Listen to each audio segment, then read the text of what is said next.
Hello दोस्तों, क्या हाल है आप लोगों के। आई होप आप लोग बहुत बढ़िया होंगे। हमारे चैनल में आपका फिर से बहुत बहुत स्वागत है। आई होप आपका दिन काफ़ी बढ़िया जा रहा होगा।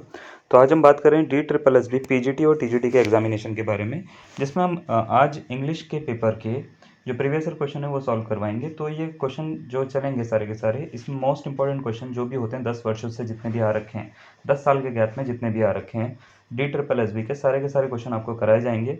और इसी के साथ साथ जो है ये 25-25 की सीरीज़ चलेगी, यानी हर वीडियो में 25 क्वेश्चन आपको देखने को मिलेंगे। और एग्जाम तक आपके सारे के सारे जितने भी प्रैक्टिस सेट होते हैं, प्रीवियस सेट होते हैं, वो आपको प्रोवाइड कर दिए जाएंगे इस चैनल पे। तो अगर आपने इस चैनल को अभी तक सब्सक्राइब नहीं किया है तो आप इस चैनल को ज़रूर सब्सक्राइब करिए, ताकि आने वाले एग्ज़ाम्स की जो तैयारी है वो आपकी और थोड़ी सी अच्छी हो पाए। तो चलिए हम स्टार्ट करते हैं। तो देखिए ये प्रैक्टिस सेट 1 है अपना। ठीक है, प्रैक्टिस सेट 1 है, उसमें बोला क्या गया है आपसे। देखो यहाँ पे ना कुछ चीज़ें मिलेंगी। सबसे पहले तो यहाँ पे क्वेश्चन होंगे, आपको क्वेश्चन दे रखे होंगे। क्वेश्चन के नीचे ना 4 आपको ऑप्शन दे रखे होंगे। मैं इसका आंसर पढ़ पढ़ के ज़रूर बताऊंगा, आपको समझाऊंगा भी कि क्या क्या है। लेकिन आपकी कोशिश ये रहनी चाहिए कि हम 25 क्वेश्चन का पूरा सेट कर रहे हैं। 25 क्वेश्चन में आपके जो हैं 25 में से कितने करेक्ट हो रहे हैं वो आपको पता होना चाहिए। तो इसका आंसर आप अपने हिसाब से अपने दिमाग में भी ज़रूर लगाइए और सोचिए। ठीक है, बाकी बात आती है रीडिंग कॉम्प्रीहेंशन की। तो कॉम्प्रीहेंशन का पार्ट जो है वो मैं कोशिश करूँगा कि उसकी पीडीएफ जो है वो टेलीग्राम ग्रुप में आपको डाल दूँ, क्योंकि कॉम्प्रीहेंशन का पार्ट ऑनलाइन में शायद इतना अच्छा नहीं चल पाएगा, या इतना इंटरेस्ट भी नहीं आपका जो होगा उसमें जनरेट होगा, कि अगर मैं वीडियो यूट्यूब पर पूरा कॉम्प्रीहेंशन कराऊंगा तो सबसे अच्छा तरीका ये होगा कि कॉम्प्रीहेंशन के लिए मैं आपको पीडीएफ दे दिया करूँगा। ग्रुप आप जो है वो टेलीग्राम ग्रुप है, आप उसको ज्वाइन कर सकते हो, वहाँ से पीडीएफ इसकी डाउनलोड कर लीजिएगा। तो चलिए हम स्टार्ट करते हैं। पहला क्वेश्चन है, Robert browning is famous for his. Robert browning जो है वो किस चीज़ के लिए फेमस हैं। नॉवेल्स के लिए फेमस है, शॉर्ट स्टोरीज के लिए फेमस है, ड्रामेटिक मोनोलॉग्स के लिए फेमस है, या प्लेस के लिए फेमस है। तो रॉबर्ट ब्राउनिंग जो है वो मोनोलॉग्स के लिए अपने फेमस है। ड्रामेटिक मोनोलॉग्स जो होते हैं उनके लिए ज़्यादा फेमस है। तो ऑप्शन नंबर सी जो हो जाएगा वो इसका करेक्ट आ जाएगा। प्लेस के लिए वो इतना नहीं है, ठीक है, ना ही नॉवेल्स के लिए है। तो ऑप्शन नंबर सी इसका करेक्ट आंसर होगा। नेक्स्ट आपको बोल रखा है, विच of the following sentence has a transitive verb. इनमें से किस सेंटेंस में ट्रांजिटिव वर्ब होगी, फॉलो हो रही है। ठीक है, he knows English very well, पहला ऑप्शन ये दे रखा है। दूसरा दे रखा है, the river is flowing fast. तीसरा दे रखा है कि शी डांसेस वेरी ब्यूटीफुली। चौथा दे रखा है, my sister is going to her training centre. Transitive verb जो होती है वो डायरेक्ट वर्ब की तरह से हम यूज़ करते हैं।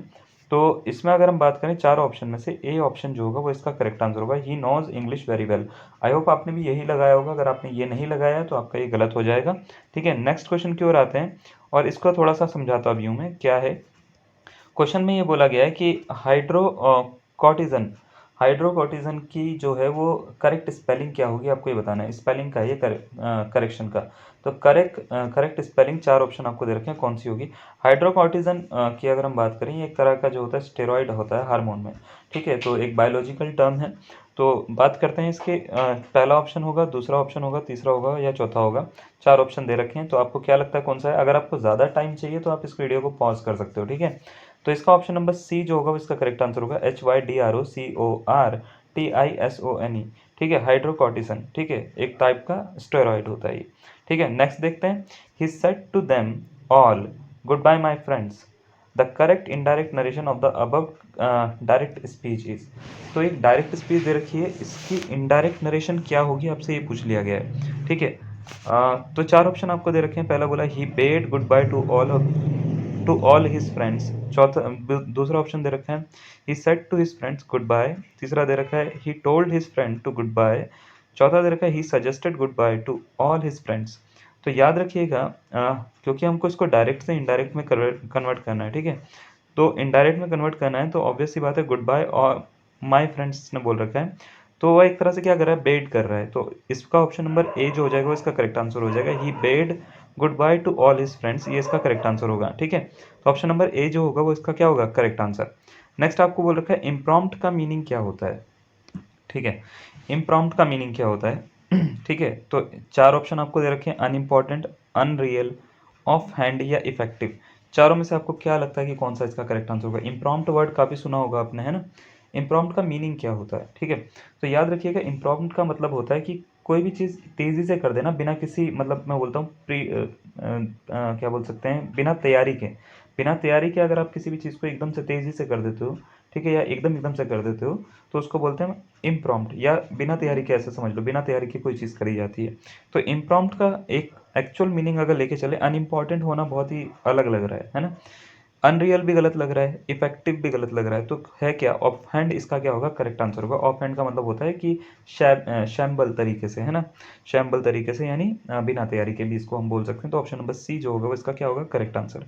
नेक्स्ट आपको बोल रखा है एंटोनिम बता दो फिलेंथ्रोपिस्ट का। ठीक है, what is the antonym of the word philanthropist?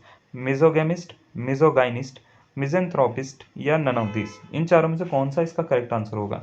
Philanthropist की अगर याद करो, आपको ना लिस्ट भी जो होती है वो काफ़ी हर साल जनरेट होती है ना, हर साल लिस्ट आती है। जब हम लिस्ट देखते हैं तो फिलेंथ्रोपिस्ट के कि वर्ल्ड में सबसे बड़े फिलेंथ्रोपिस्ट कौन कौन हैं, ठीक है, इसमें गेट्स फाउंडेशन के मिलांडा गेट्स भी आते हैं, और अजीम प्रेम जी भी आते हैं जो विप्रो के हमारे इंडिया के, रतन टाटा आते हैं, जो फिलेंथ्रोपिस्ट है। तो फिलेंथ्रोपिस्ट एक तरह का मैं बोल सकता हूँ कि लवर ऑफ मैनकाइंड बोलते हैं वैसे इसको इंग्लिश में, एक तरह के डोनर बोल सकते हैं, जो डोनेट करते हैं ज़्यादातर मनी या लोगों के लिए काम करते हैं, उनको बोलते हैं फिलेंथ्रोपिस्ट। तो इसका उल्टा क्या होगा कि जो पसंद ही नहीं करते मैनकाइंड को, यानी हेट हेट करते हैं, तो हेट जो करते हैं उसको बोलते हैं मिजेंथ्रोपिस्ट। तो ऑप्शन नंबर सी क्या हो जाएगा, उसका करेक्ट आंसर हो जाएगा। नेक्स्ट देखिए, नेक्स्ट क्वेश्चन बोला है a brain wave. Brain wave जो है इस इडियम का मीनिंग क्या होता है? चार ऑप्शन आपको दे रखे हैं, a wave passing through once brain, sudden inspiration, big फस या एन इन्वेंशन। ब्रेन वेव का मतलब पता क्या होता है? मान लेते हैं आप कभी बैठ रखे हो, कभी बगल में, अगल बगल में कहीं पे बैठ रखे हो, किसी जगह पे बैठ के एकदम से आपको क्या दिखता है कि कोई एक यूट्यूब की वीडियो वीडियो दिखती है, मैचस्थान ऑफिशियल की, आपको एकदम से देख कर क्या होता है, एकदम से एक इंस्पिरेशन आती है कि यार ये तो बढ़िया है, पढ़ना चाहिए हमारे को, है ना, या कुछ करना चाहिए इस बारे में। तो अगर कभी इंस्पिरेशन आती है एकदम से, तो उसको हम बोलते हैं ब्रेन वेव।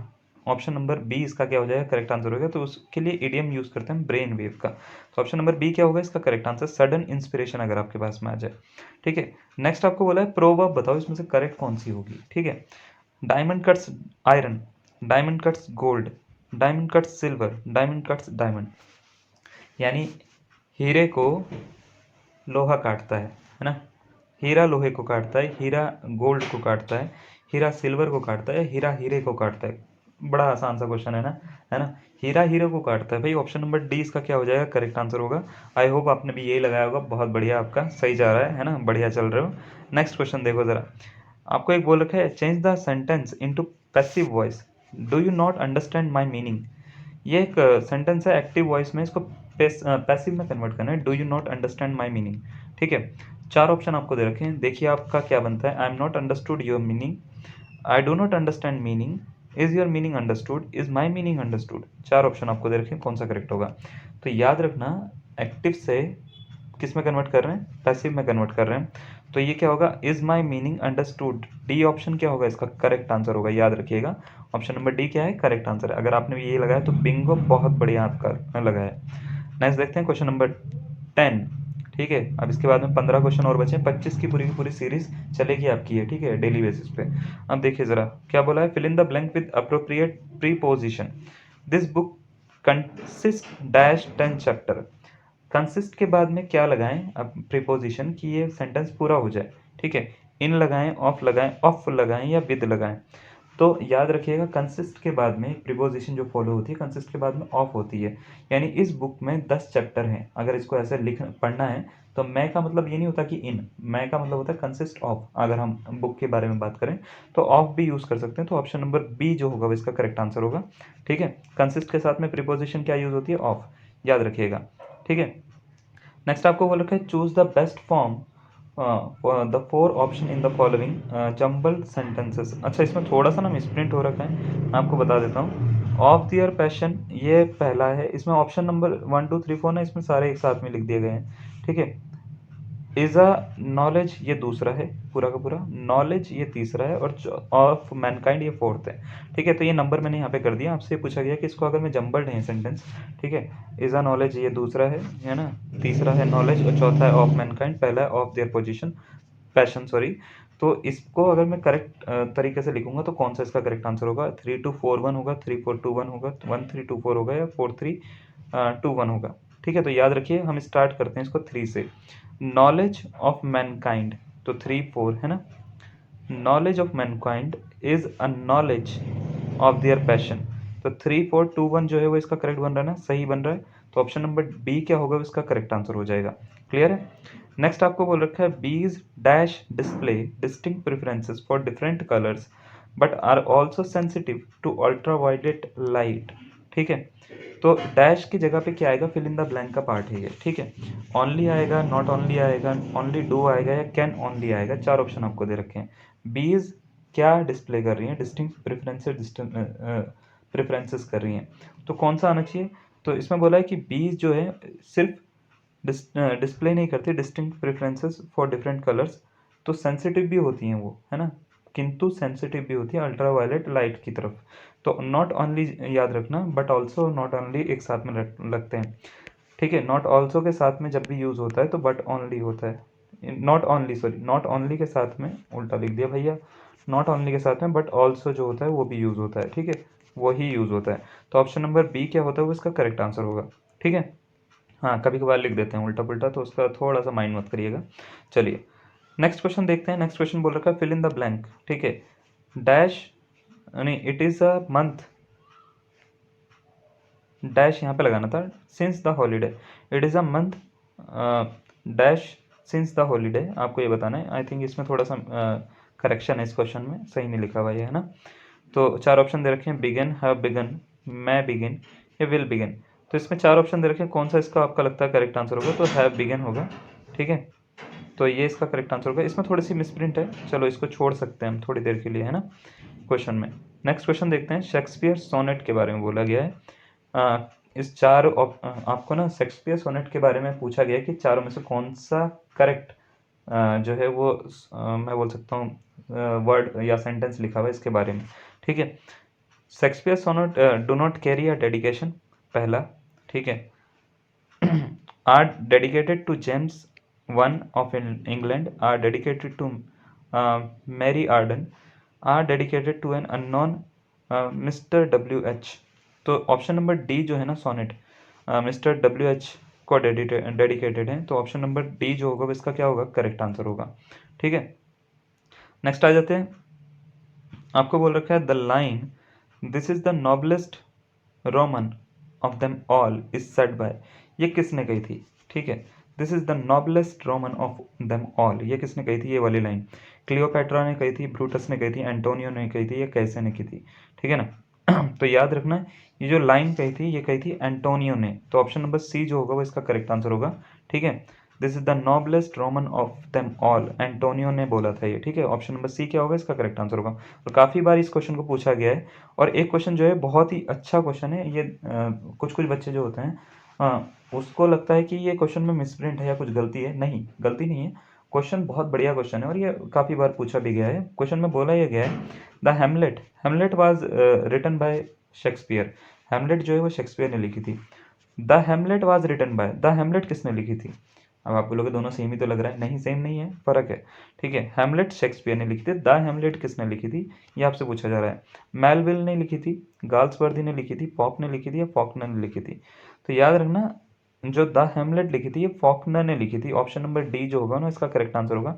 1921 में, याद रखना 1921 की बात है ये, फॉकनर ने लिखी थी। उसने क्लेम करा था कि मैं हेमलेट जैसी एक बुक लिख सकता हूँ। ठीक है, द हेमलेट। ठीक है, तो ऑप्शन नंबर डी जो होगा इसका क्या होगा, करेक्ट आंसर होगा। नेक्स्ट देखते हैं ज़रा। नेक्स्ट आपको बोल रखा है विच of the following sentence statement is incorrect regarding Williams Wordsworth most famous poem solitary reaper. The solitary reaper के आपको ये बोला है कि कौन सी स्टेटमेंट जो है वो इनकरेक्ट है इसके बारे में। It is a ballad in 4 stanzas, ये गलत लिखा हुआ है क्या, नहीं ये तो ठीक है, 4 स्टैंजाज की एक बैलेड है ये। नेक्स्ट लिखा हुआ है यहाँ पे कि इट वाज कंपोज्ड ऑन 5 नवंबर 1805, ये ठीक है हाँ, and published in 1807 in his poetry collection poems in 2 volumes, हाँ ये सही है।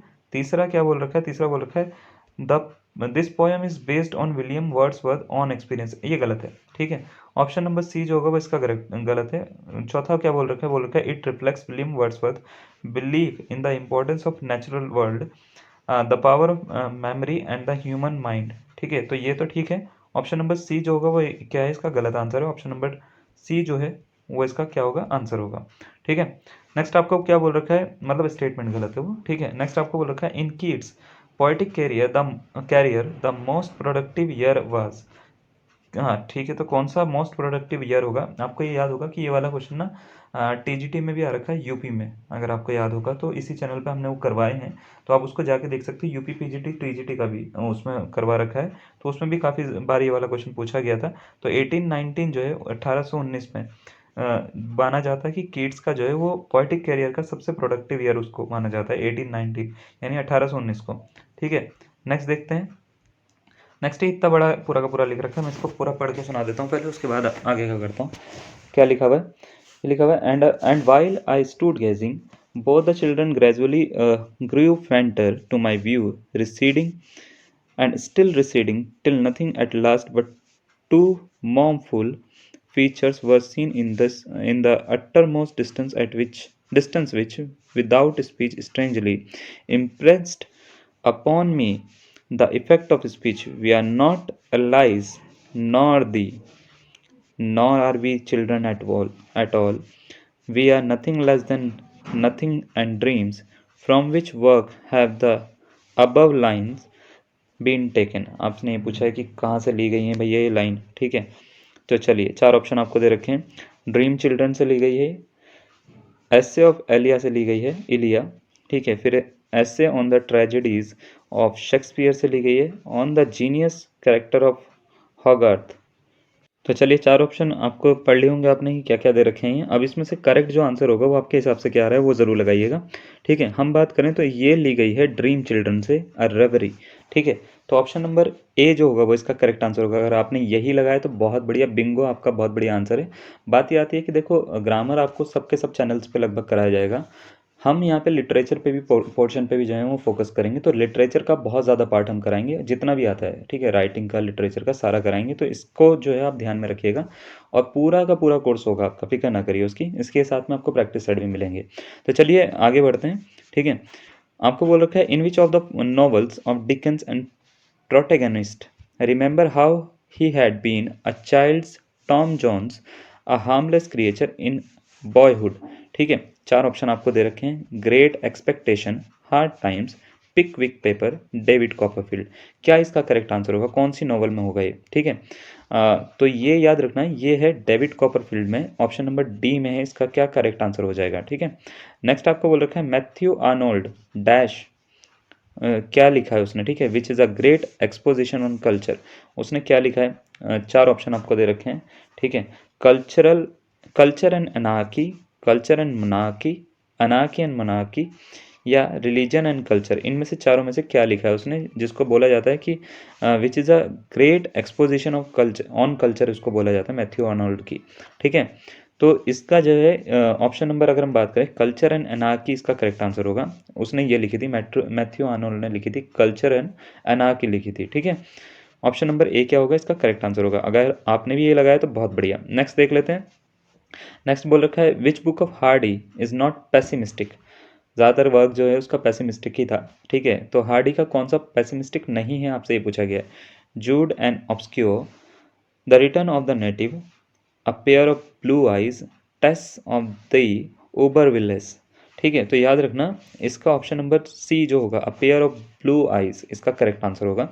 नेक्स्ट आपको बोल रखा है which Upanishad does T S. Eliot allude to in his monumental work the wasteland. तो टी.एस. इलियट ने जो है वेस्टलैंड में किस उपनिषद के बारे में बताया है, ठीक है। मुंडक, तैत्तिरीय, बृहद्रंगिका, ठीक है, या ठीक है, तो यह चांदोग्य। तो इसका ऑप्शन नंबर बी जो होगा बृहद अरण्य का, इसका करेक्ट आंसर होगा बृहद अरण्य का, इसके बारे में उन्होंने अल्यूड करा है। तो ऑप्शन नंबर बी क्या होगा, इसका करेक्ट आंसर होगा।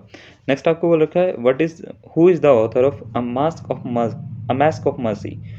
अ मास्क ऑफ मर्सी जो है वो किसने लिखी है। चार ऑप्शन आपको दे रखे हैं, रॉबर्ट फ्रॉस्ट, अर्नेस्ट हेमिंगवे, फिर दे रखा है डी.एच. लॉरेंस, चौथा दे रखा है जी.बी. शॉ, ठीक है। तो ये किसने लिखी है अ मास्क ऑफ मर्सी, तो ये लिखी है रॉबर्ट फ्रॉस्ट ने। तो ऑप्शन नंबर ए जो होगा वो इसका क्या होगा करेक्ट आंसर। आई होप आपने भी ये लगाया होगा। लास्ट क्वेश्चन के ऊपर आ जाते हैं आज के। लास्ट क्वेश्चन है the opening 16 lines of Paradise Lost comprise क्या? One sentence, two sentences, three sentences या फोर सेंटेंसेस। तो पैराडाइज लॉस्ट की जो ओपनिंग 16 लाइन्स है वो एक सेंटेंस को पूरा का पूरा कंप्राइज करती हैं, दो को करती हैं, तीन को करती हैं, चार को करती हैं। तो याद रखना जो शुरुआत की 16 लाइन्स है, ओपनिंग लाइन्स जिसको हम बोलते हैं, तो वो एक सेंटेंस के बराबर है। तो ऑप्शन नंबर ए जो होगा वो इसका करेक्ट आंसर हो जाएगा। आई होप आपको यहाँ तक का समझ में आया होगा। 25 क्वेश्चन आज हमने करवाए हैं। इसी तरह के 25-25 क्वेश्चन की जो है वो हम इंपॉर्टेंट क्वेश्चन की, मोस्ट इंपॉर्टेंट क्वेश्चन की सीरीज लेकर आएंगे और इसी के साथ प्रीवियस ईयर पेपर भी हम करते चलेंगे। तो इसके लिए दो प्लेलिस्ट हम बना देंगे। पहला हम बनाएंगे इंपॉर्टेंट क्वेश्चन की, दूसरा हम बनाएंगे प्रीवियस ईयर पेपर की। ठीक है, तो आप दोनों देख सकते हो, दोनों के हम क्वेश्चन पूरे के पूरे जितने भी क्वेश्चन पेपर होंगे सारे के सारे सॉल्व करवाएंगे। ठीक है, फिक्र ना करिए। तो आज के लिए इतना ही। इसी तरह से बने रहिए हमारे साथ में। धन्यवाद। आगे बढ़ते हैं, आगे मिलते हैं। Keep supporting. Thank you.